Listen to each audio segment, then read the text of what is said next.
To find the foot of the perpendicular using the given line expressed as 2x plus 5y is equal to negative 10, and x, I believe this is not a point on the same line, which is at 2, 5, we can actually use the processes we had during our high school years, where we start with identifying the slope of the given line, then we convert that into a negative reciprocal because that is the relationship between two slopes of lines which are perpendicular, and then we use that slope together with this point and determine using the point slope form for the equation of a line. Then, using those two equations, we try to combine them or solve the intersection, which is the foot of the perpendicular. But this time, let's apply the lessons that we had in this playlist talking about the use of vectors in identifying the foot of the given perpendicular. Before we start, allow me to illustrate this too on our Cartesian plane so that in the first place we have a possible prediction, or we will be guided with the possible result of our foot. Now, our x at 2 and 5, so considering that each grid here is actually 1, so you have 1, 2, 1, 2, 3, 4, 5. This is our x is at 2 and 5. Then for our line, which is 2x plus 5y minus I is equal to negative 10, let's come up with its intercepts to determine the points, those 2 points, and connect them to form a line. So for this, if we're going to have our x-intercept, sorry for that, let us have x-intercept. This is not necessarily part of the process, but for illustration, let's try to do it. Let y be equal to 0. So you have 2x plus 5 times 0 is equal to negative 10. 2x is negative 10. X is negative 5. So our x-intercept is at negative 5 and 0. For our y-intercept, just to make sure that we can draw a line, let x be equal to 0. So you have here 0. So you have 2 times 0 plus 5y is equal to negative 10. 5y is negative 10. Y is negative 2. So our y-intercept is at 0 and negative 2. Plotting these 2 points on our line, negative 5, 1, 2, 3, 4, 5, and 0. And then negative 2, 1, 2, 0 and negative 2 is here. This is our x-intercept, negative 5, 0. This was our y-intercept, 0 and negative 2. If we're going to connect them using a certain line, hopefully I could contain them in just one. Okay, I can't in one attempt, but let's do the attempt. Okay, assuming that this line is what is the representation for 2x plus 5y minus is equal to negative 10. Okay, this is again 2x plus 5y is equal to negative 10. The foot of the perpendicular is actually the point where our x, when drawn with a shortest distance towards that line, somewhere, again, this is assumption, probably somewhere here. We'll be checking that later on for better accuracy, but nevertheless, the point here is our foot is at the third quadrant. So with that in mind, we are actually just trying to predict that our result later on would have negative values for x and y values. Now, that's for this. And this time, let's now proceed to the intended target, the foot of the perpendicular. That f, again, it should be on the third quadrant. The formula is x, we have our x here, minus x minus p. Now, our p is a point on the line, so you may use y-intercept or x-intercept. It's up to us later on. With the unit normal vector to be multiplied, the result of that is actually scalar to be multiplied with our unit normal vector. I was just using this representation so that we could actually differentiate it from a normal vector. The unit normal vector is the vector of magnitude or length 1 pertaining to our normal vector. So we will be solving all of them. Again, x and p are not already here. You may use x or y, it's up to you. But we'll be looking for the unit normal vector. So to do that, let's try to go back to the equation 2x plus 5y is equal to negative 10. Because if you can still remember, this being our a and that being our b, this comprises the normal vector, which is a and b. So our normal vector here is 2 and 5. Okay? That's our normal vector based on the equation. So it's easier for us to do this if we have an equation. Then, the unit normal vector is actually the result when we take the ratio of our normal vector over its length. So we can get the unit normal vector, we'll be using the normal vector to be divided by its length to get the unit normal vector. But in this case, again, similar to the previous examples, we'll be using this form because before we actually stick to this form to differentiate the vector from a point. But of course, this could also be interpreted as a vector. But we'll be using that this time to be included in our formula.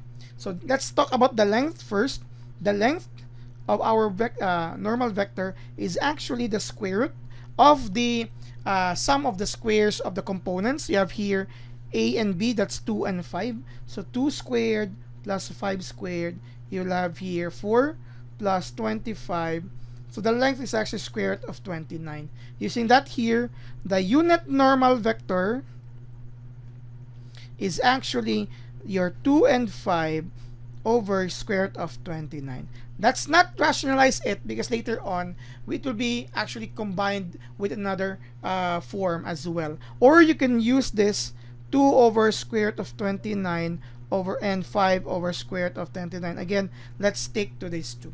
Now we have the unit normal vector. We are now okay to use the formula for the foot. Again, the foot is at the third quadrant as presumed on our graph. So let's hope that it will really give us negative results. And later I'll also try to predict, or I mean, to evaluate or verify the result. So for our f, our x is actually at 2 and 5. It's there. So you have 2, 5 minus the inner product of your x, which is 2 and 5, minus, which would be used here. I believe it's okay with, you will be using the x-intercept or y-intercept, but I will just be using the x-intercept. The reason for that is if I'm going to use -5 and 0 here, it's easier for me to have smaller values as we have something like that in 5 and 0, okay, than having a negative result. Of course, if you're going to apply or use 0 and -2 here, you will still get 7, but I'll be using this for in my own decision. But of course, you can also try coming up with using with the y-intercept. This is still, let me move it down because I need to really complete this. This actually to be the result of that is the inner product with the unit normal vector 5 square root of 29. That's inner product, right? Times another unit normal vector here, 2 over square root of 29 and 5 over square root of 29. Okay, so let's combine all of this step by step. Let's start with the result of this. 2 minus -5 is 2 plus 5, 7. 5 minus 0 is 5. And then you have here 2 square root of 29 over square root of 29 and 5 over square root of 29. Okay, so still you have here unit normal vector outside. So take note, this inner product, the result of that will be scalar, not a vector nor a point. It's a scalar quantity. So that's your hint. As you multiply that, it's actually like this. Multiply 7 times 2. Let me use other color for better illustration. So that's actually 14 over square root of 29 plus, you will be adding that according to the formula for inner product. So 5 times 5 is 25 over square root of 29. Again, the result of that would be scalar times the unit normal vector outside. So hopefully the spaces are enough. 2 and 5, so that's minus, that's actually 39 over square root of 29, right? 14 plus 25, then 2 times square root of over square root of 29 and 5 over square root of 29. This being scalar, it could be distributed to both, and by that you would see that the denominator of square root of 29 will be simplified. So that is why earlier we did not rationalize them, because it will just be it should just return to this form. So you'll have here 2 and 5.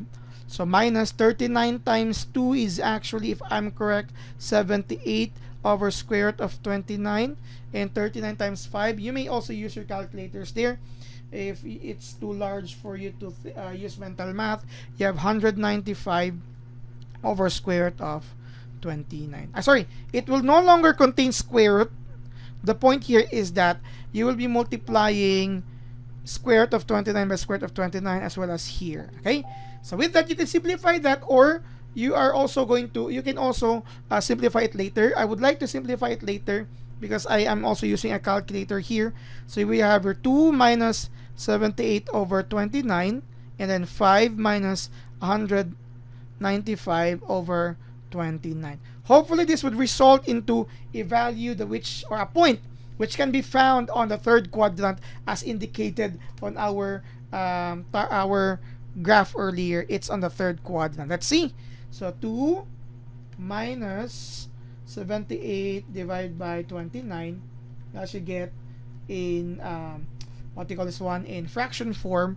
That's actually, okay, negative 20 over 29. Okay, so the x is negative.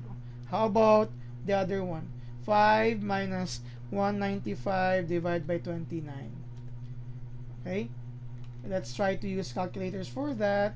So for in fraction form, you have negative 50, sorry, that's 50, let me rewrite that, 50 over 29. As you can see, both of them are negative, so basically we are almost there. If you would really like to check or verify that this is our foot or the perpendicular, let's try to come up with its approximation. Let's just simply approximate. This is not the exact value because it's if I'm correct, that's actually non-terminating. So 20 over 29 in two decimal places is negative 0.69. Okay, and then we have a 50 divided by 29. Again, just approximation, just for the purpose of illustration, negative 1.72.